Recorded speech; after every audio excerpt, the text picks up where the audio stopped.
Welcome to Dreamful Podcast, bedtime stories for slumber. I would like to start off this episode by thanking our newest Patreon supporters, Elizabeth Swan and Belle Gorgieva. Thank you both so much, and I hope you have the sweetest of dreams. If you find value in Dreamful and would also like to contribute to the show, please visit dreamfulstories.com, where you can find info about the show, and on the support page, there's a link to become a Patreon subscriber. Patreon members get access to bonus episodes, of which there are now almost 40, and perks like voting on future episodes, holographic stickers, giveaways, and behind-the-scenes extras. Trouble falling asleep can be an indication of underlying mental health problems. I personally have suffered from panic attacks that could sometimes last up to a couple hours. That's why I'm so thankful to be sponsored by BetterHelp, who helped me get the therapy I needed to rest easy at night. BetterHelp will assess your needs with a quick and comprehensive survey and match you with your own licensed professional therapist. You can start communicating in under 24 hours in a safe and private online environment with the convenience of skipping an uncomfortable waiting room. Send a message to your counselor anytime and receive timely and thoughtful responses. Plus, schedule weekly video or phone sessions. And if your counselor isn't a perfect fit for you, that's not a problem, because BetterHelp is committed to facilitating great therapeutic matches, so they make it easy and free to change counselors if needed. This service is available for clients worldwide, and you can find a licensed professional counselor that specializes in your specific needs. Best of all, it's more affordable than offline counseling, and financial aid is available. Start living a happier life today. As a listener of Dreamful, you'll get 10% off your first month by visiting our sponsor at betterhelp.com/dreamful. Join over 1 million people who have taken charge of their mental health. Again, that's BetterHelp, help spelled HELP.com/dreamful. Each month in the year 2021, we will be exploring the history and mythos behind each constellation of the zodiac. This is the 10th episode of the Constellation Series, Libra the Scales.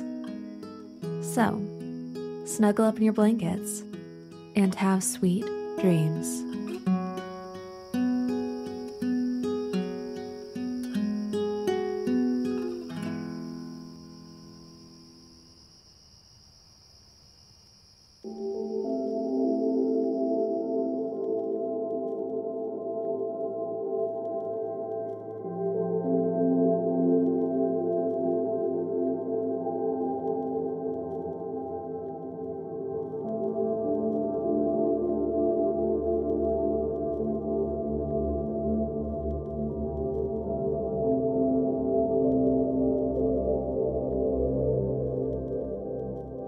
In the southern celestial hemisphere lies the constellation of Libra, the only constellation of the zodiac represented by an object rather than a mythological being or animal. Libra is a relatively faint constellation, and though it has no deep sky objects of note, it does contain the Methuselah star, the oldest known star, perhaps as old as the universe itself, and Gliese 581g, a planet 8 times the size of our own, which was announced as the first Earth-like planet in its sun's habitable zone.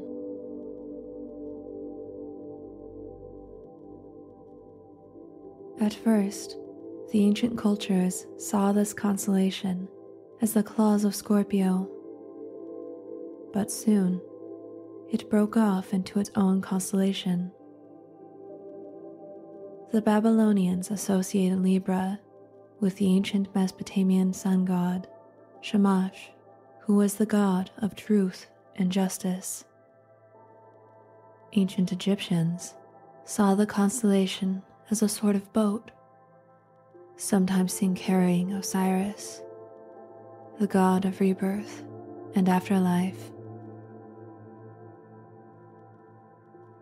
It is believed that the moon was in Libra when Rome was founded, giving a meaning of balance to Roman society. One of the stories associated with Libra tells of the Greek goddess Themis. Themis was one of the 12 titans born to Gaia and Uranus, and she was the goddess of justice. She was also one of the first brides of Zeus. She bore him 6 daughters, the 3 Horae, who presided over the revolutions of the stars and seasons, and 3 Morae, who spun the webs of fate. Together they represented the establishment of natural law and order. For our story, we will turn to the ancient Greek mythology of Atalanta. Atalanta, whose name means balanced, had a father who had always wanted a boy. Thus, she was abandoned near a cave deep within a forest shortly after her birth. The goddess Artemis saw this and blessed her, sending a bear to nurse Atalanta and raise the baby as her cub. Atalanta grew to worship Artemis, goddess of the hunt. And so, Atalanta honed her skill with the bow and arrow, becoming an exceptional hunter. And also, like Artemis, did not entertain any men. She lived alone with the bear and made the cave dwelling into a magical home. She planted flowers and trees around the mouth of the cave, and ivy twined itself around every surface of its entrance.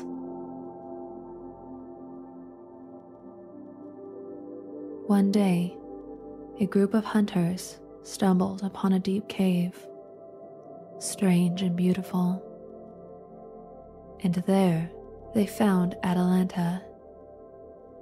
They took her back with them to their village and raised her until she became an adult. Atalanta took time to acclimate to society. She preferred the solitude of the wilderness and rarely showed her face around town. To meet her was remarkable, especially since it happened rarely. Unexpectedly, she would appear, chasing a wild beast or fighting against one, darting around like lightning. Then she raced away, hidden by a wood, thicket, or shrub. Despite this, she became renowned throughout Greece for her hunting skills and being the most swift-footed among mortals.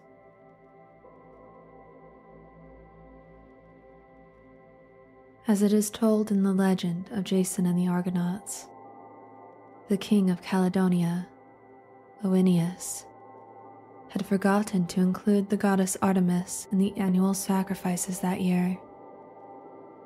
So, she sent a boar of extraordinary strength and size to destroy the village. King Oeneus summoned the noblest men of Greece to help hunt the monstrous boar that was terrorizing Caledonia.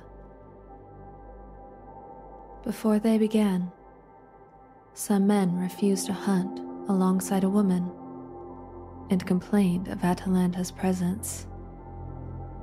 But Meleager, the king's son and leader of the hunt, became infatuated with her fierce gaze and commanded that they allow her to take part. Ignoring the others, Atalanta sprinted ahead and, drawing her bow, shot the boar in the back. The king's son delivered the final blow, but gave the boar's skin and head to Atalanta for drawing the first blood. From this point, Atalanta commanded the respect of the other warriors and was praised by many of the heroes. After the hunt, she was invited to join the Argonauts in their quest for the Golden Fleece. So, she boarded the Argo ship and invoked the protection of Artemis. During the journey, she took part in the celebratory games held by the Argonauts for Peleus, in which she defeated Peleus, the father of Achilles, in a wrestling match.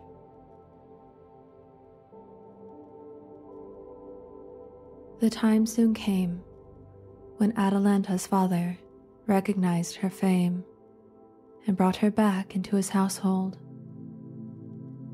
He desired that she should marry, but Atalanta, who was devoted to only Artemis, was opposed to this.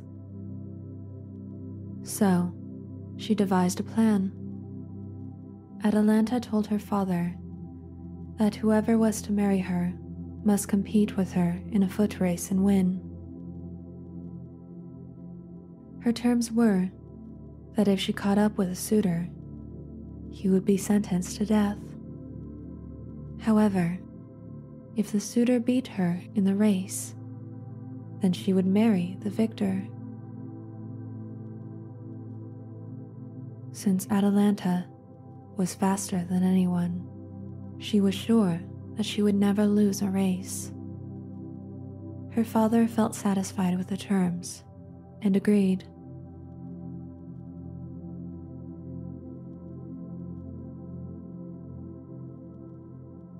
Word had spread across Greece of the opportunity to marry the revered Atalanta.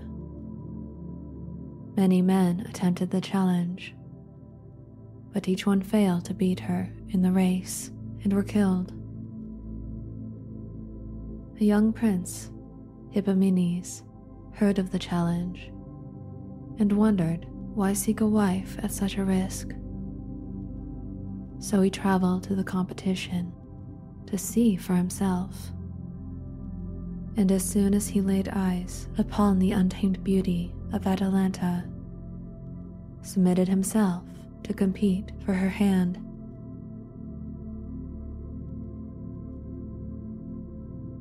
Hippomenes, desperate to win the race and marry Atalanta, prayed to the goddess Aphrodite for help. Aphrodite answered to him, giving him 3 golden apples. She told Hippomenes that these apples were enchanted, so that Atalanta would not be able to resist picking them up.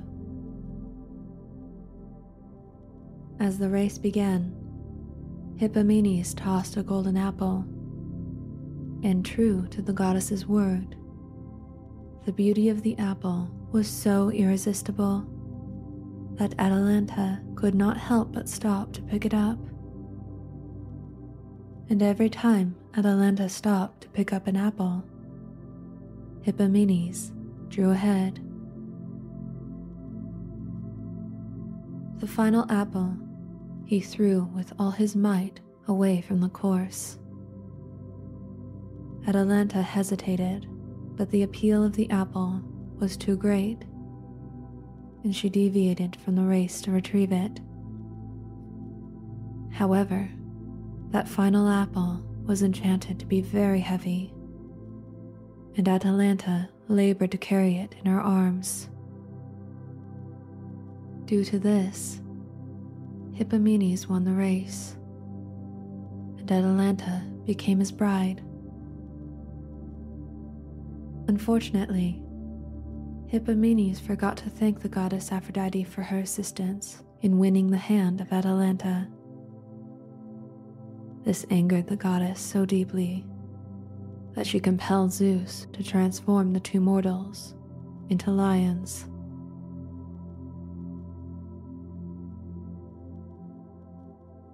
And though her story ended in tragedy, Atalanta, whose strength and talents were equal to any man, lived on in legend.